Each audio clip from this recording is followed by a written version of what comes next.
Hi అండి. ఈరోజు మన వీడియోలో చాలా టేస్టీగా అండ్ చాలా తక్కువ టైంలో అయిపోయే మసాలా కందిపప్పు ఎలా చేయాలో ఈ వీడియోలో చూద్దామండి. ఒకసారి స్టవ్ మీద కుక్కర్ పెట్టుకుని దీంట్లోకి 2-3 టేబుల్ స్పూన్ ఆయిల్ వేసుకోవాలండి. ఈ ఆయిల్ వేడెక్కిన తర్వాత దీంట్లోకి హోల్ గరం మసాలా యాడ్ చేసుకోవాలి. గరం మసాలా అంటే బిర్యానీ ఆకు, ఇలాచీ, దాల్చిన చెక్క, లవంగ, కొంచెం షాజీరా. అవి దూరగా వేగిన తర్వాత ఒక మీడియం సైజ్ ఆనియన్స్ సన్నగా తరికిని, అవి 2 పచ్చిమిర్చి, కొంచెం కరివేపాకు ఇవి కూడా వేసుకుని దూరగా వేయించుకోవాలి. అండ్ 1 కప్ కందిపప్పుని ముందుగా కడిగి నానబెట్టుకుని పక్కన పెట్టుకున్నాను. అవి కూడా దీంట్లో యాడ్ చేసుకున్నాను. 2 మీడియం సైజ్ టమోటా కూడా కట్ చేసుకుని చిన్న చిన్న ముక్కల కింద అది కూడా యాడ్ చేసుకున్నాను. నెక్స్ట్ కొత్తిమీర, పసుపు, నెక్స్ట్ కారం, 1 స్పూన్ కారం యాడ్ చేసుకున్నానండి. కారం ఎక్కువ కావాలి అనుకునే వాళ్ళు 2 టేబుల్ స్పూన్ వేసుకోవచ్చు, స్పైసీగా ఉంటుంది. And 1/2 table spoon garam masala, 1/2 table spoon ధనియాల పొడి, కొంచెం అల్లం వెల్లుల్లి పేస్ట్ 1/2 టేబుల్ స్పూన్ వేసుకున్నానండి. 1 స్పూన్ సాల్ట్ అనేది రుచికి తగ్గట్టు వేసుకోండి.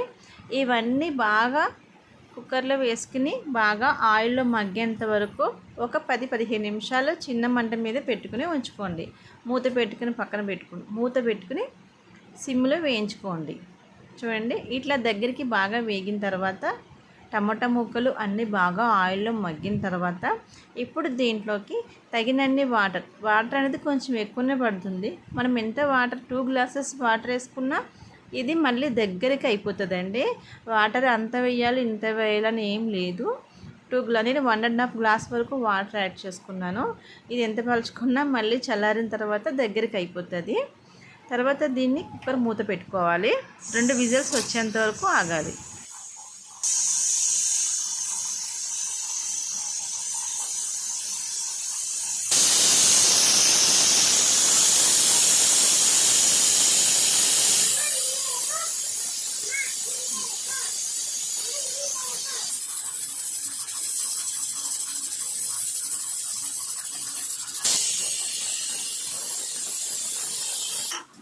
కుక్కర్ 2 విజిల్ అయిపోయిన తర్వాత స్టవ్ ఆఫ్ చేసి చల్లగా అయిన తర్వాత మూత తీసి చూడాలి.